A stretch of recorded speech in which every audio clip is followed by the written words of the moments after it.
It's about sharing concerns. It's about talking, about communicating. It's about being more vulnerable, being more open about how you feel. It's actually, right now, I am shit scared about what's happening.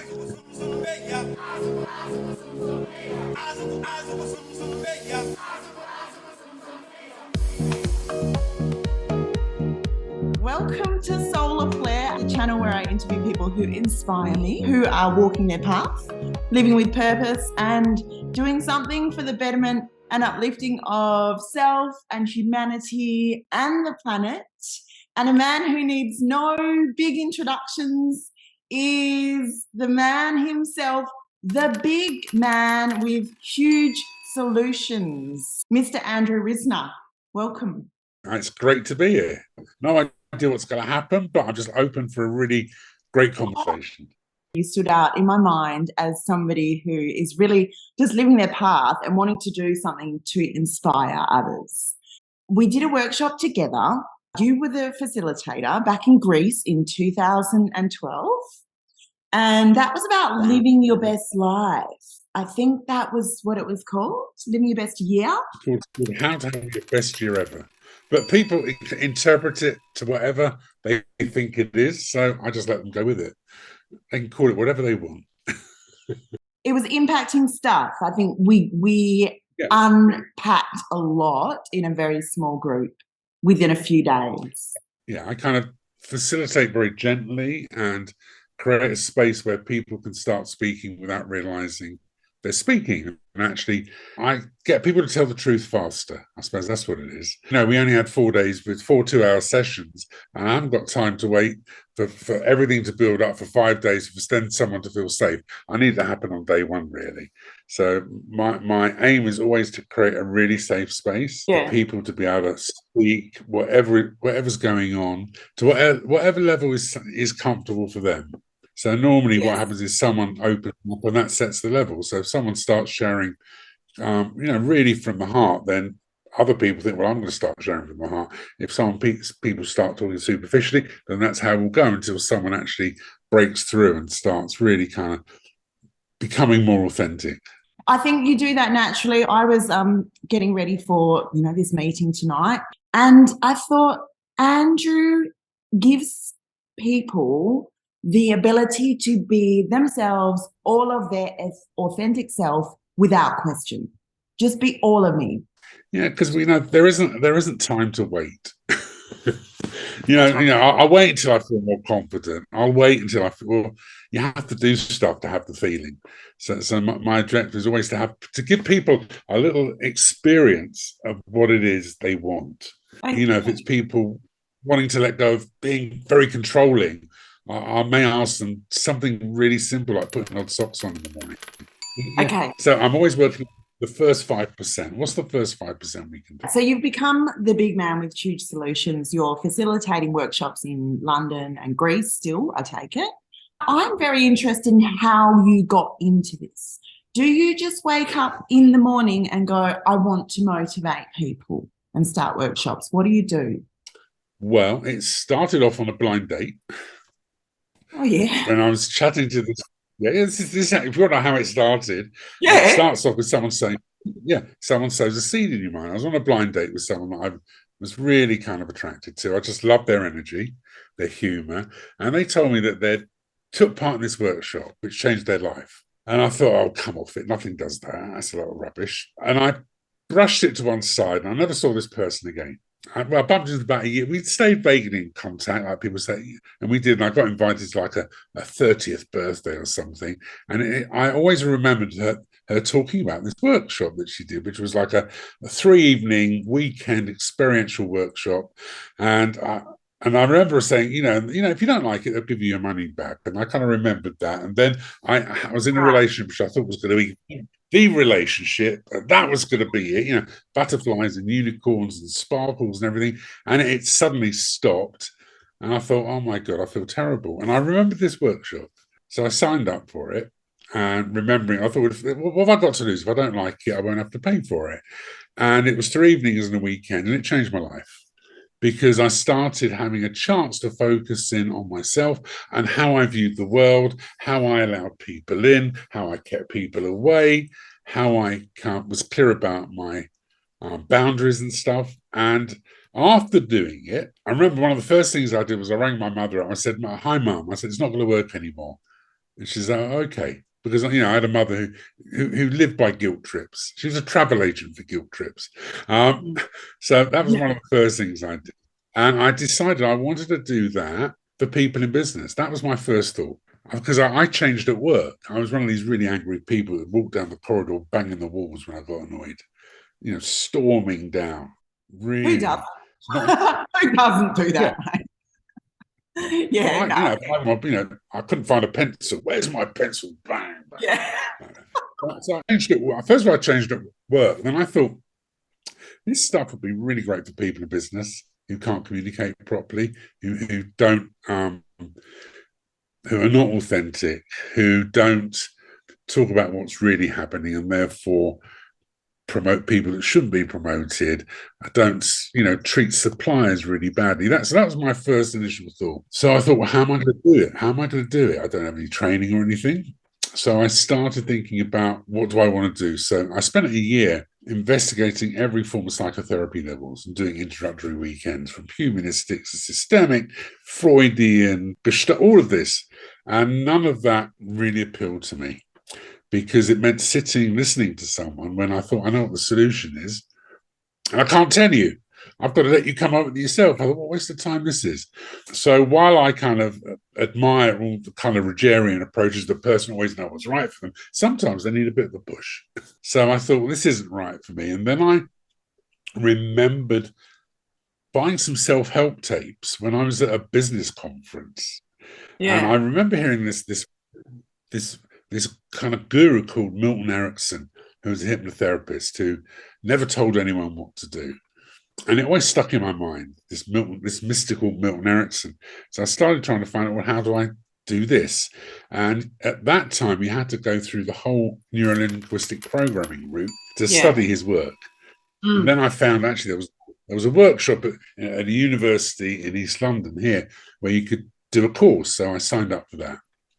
And I found that really worked for me, because you were sitting with a person using kind of hypnosis in a very indirect way. Yeah, right. So it was using metaphors and stories. But then I realized, actually, I could not sit in a room with people all day long on a one-to-one. I needed the energy of a group. After about 3 people in a day, I was falling asleep. I couldn't maintain the concentration. It's really hard work listening to one person. And you're a showman. You're born to exactly. To group. Yeah. At the time I was doing stand-up and improv, and I needed that energy of a group. So I thought, what am I going to do? And I remembered going to Skiros on holiday, this holistic holiday centre in Greece. I thought, I'd love to go back there, but if I do, I'm going to run a workshop, and maybe I could run a workshop there. That would be the best place to do it. So I managed to kind of convince them I could run a workshop. And I came up with this title, How to Have Your Best Year Ever, and they loved it.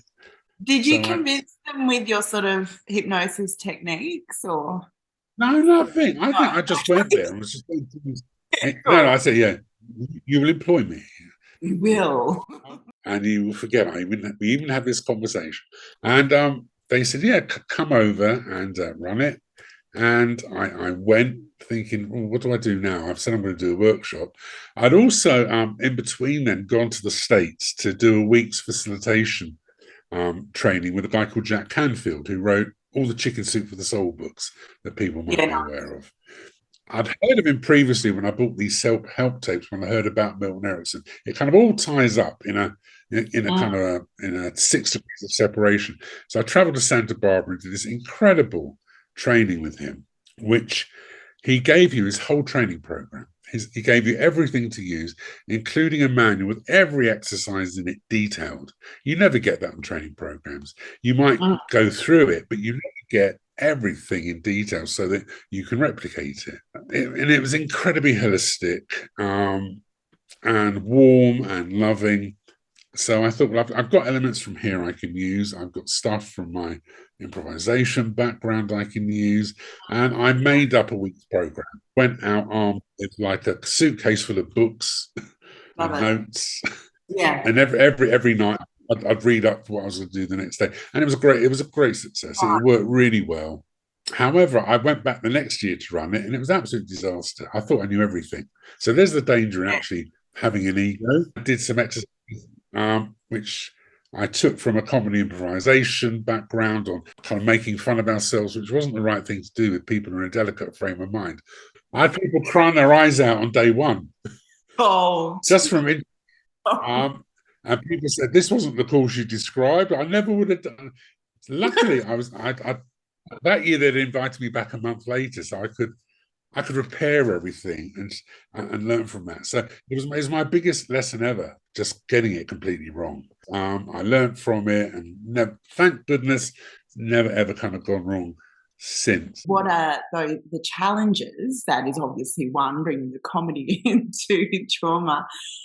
What are the challenges along your path that you have found? What has shaped you as an inspiring being, living your best life? Okay, so one of the challenges is not being afraid to get it wrong. So if you kind of make a mistake, to kind of really learn from it and not let it consume you. And there's this lovely quote in it. It says, "Expectations are resentments under construction." So when you have an expectation of something and it doesn't go quite right, then you look for something to blame. And when you first start, you start blaming the group. Well, it was the group. And actually, it all comes from you. It's learning not to have those expectations. This is how it's going to go. And it's not judging a group of people.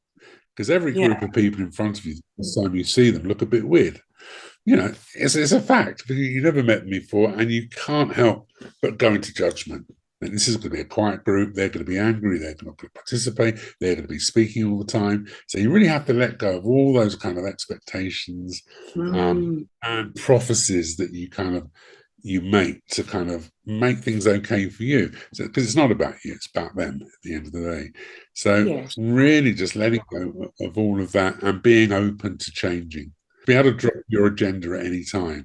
You can't say, well, I want to go there. You have to adapt to the wind. And you go with what's going.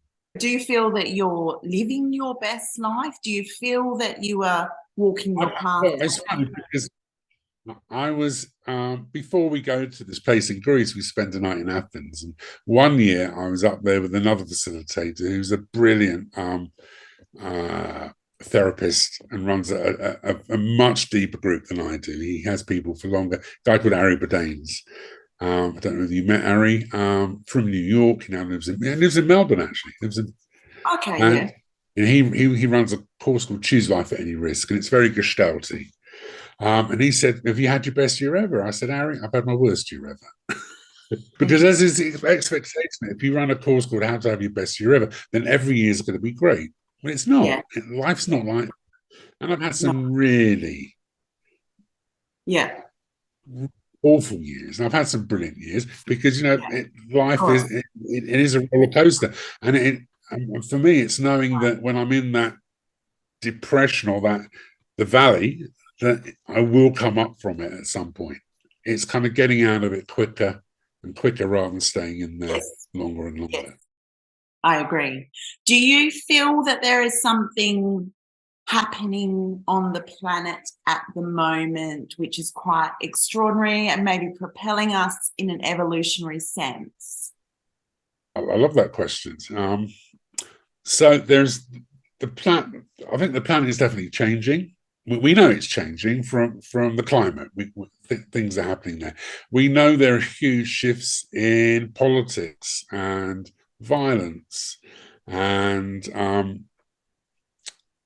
we can see what's happening in Russia. We can see what's happening all over the world at the moment. There's unrest. I think there's more unrest and uncertainty. We had COVID, which again rocked everybody. So there are things that are happening that are taking us off our axis a bit, of not making us complacent anymore. Even with work is not permanent anymore. It used to be you'd have a job and that would be it. You could then relax. So you can't rest on your laurels anymore. I think that we have to get used to change.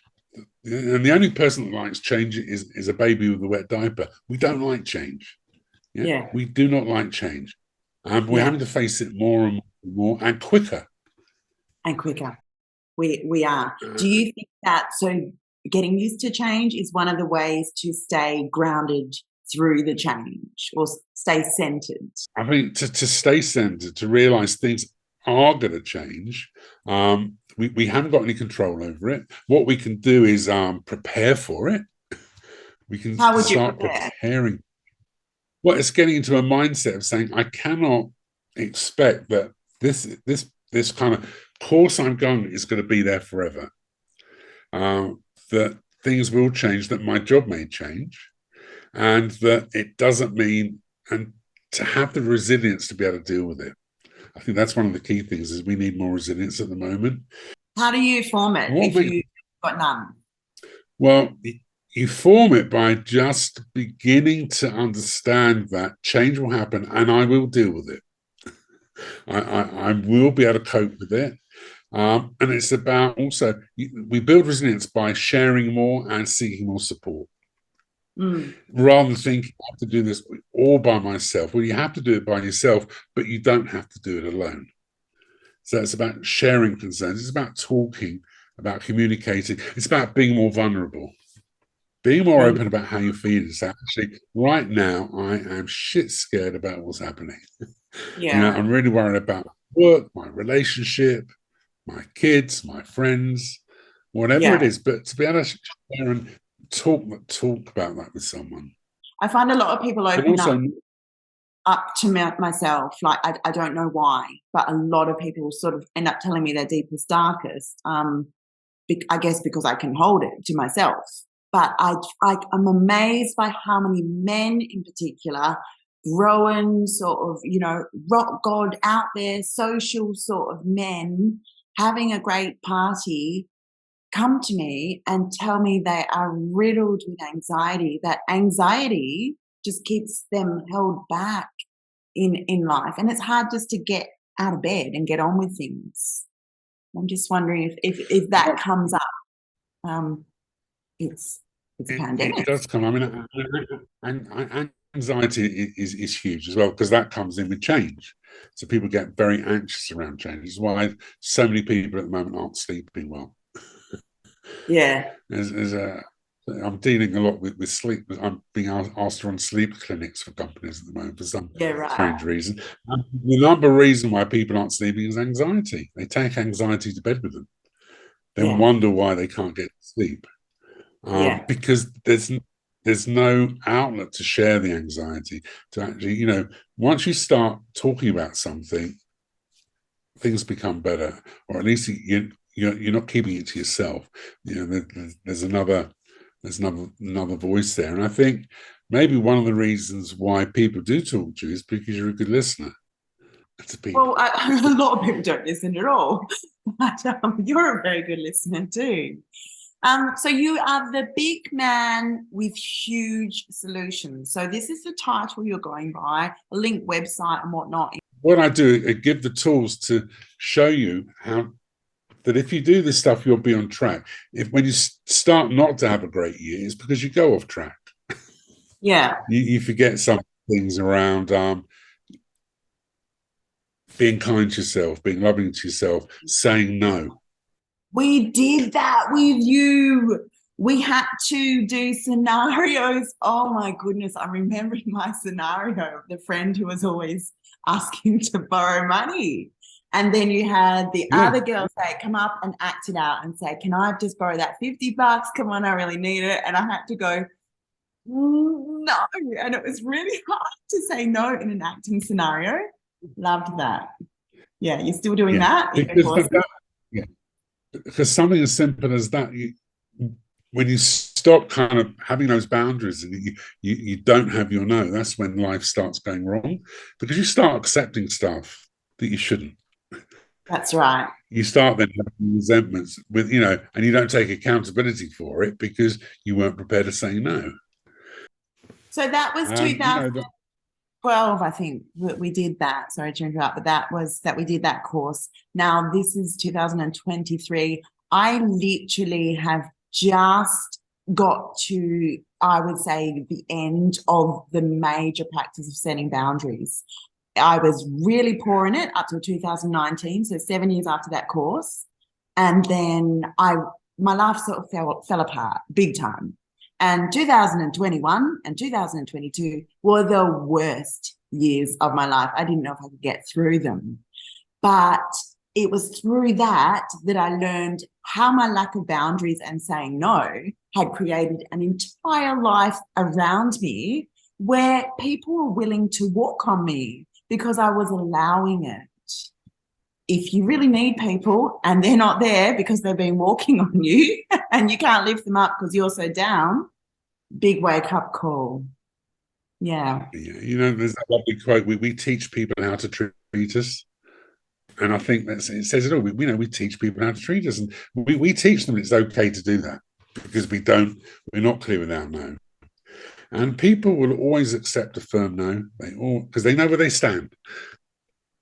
Yeah. And the mere fact anyone asks a question means there's a choice of answer.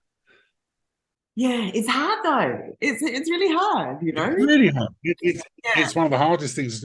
But you know, as I say when I kind of teach this to people, it's much better to have that uncomfortableness for those 5 minutes or that half an hour than the days and days and days afterwards when the resentment starts coming in. Yeah, absolutely. It's a big one to work on. And is there anything else you want to leave? So there are 2 key points, which are the 2 essences of is fail faster. Yeah. Fail faster. Fail faster. So don't wait for everything to be perfect until you do something. So we don't do stuff until it's going to be completely right. When you get something wrong, you learn from it and you can readjust. If you wait until it's going to be 100% right, it's never going to be 100% right. Yeah. Fail faster and learn from that. And the other one is ask. So apart from saying no, is ask for what you want. Ask. That's tricky too. That's another difficult. It's another difficult one as well, because you might hear a no. But if you hear a no, then you know, rather than wonder. You hear a no, then you know. Okay, I'm going to spend the next sort of year focusing on asking for what I want and need. I like that. You remember we used to have our old cell phones, like the old Nokias, and you could put a little message to come up on the grey screen. I always used to have ask. Yeah, ask. It's one of the biggest things that will change your life. It's really? Asking for what you want. A screensaver saying ask.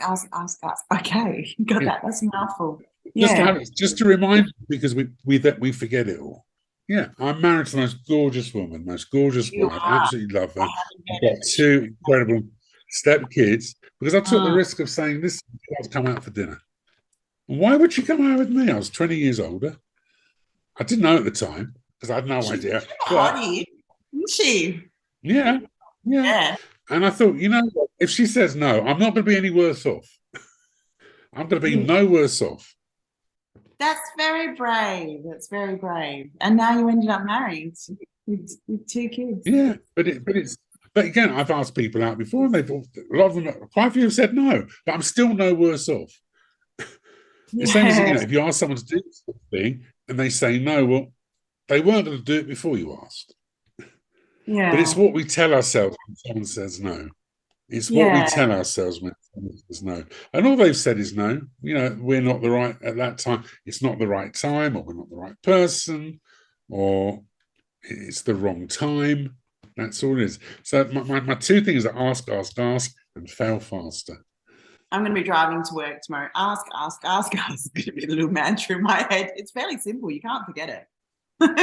You can ask.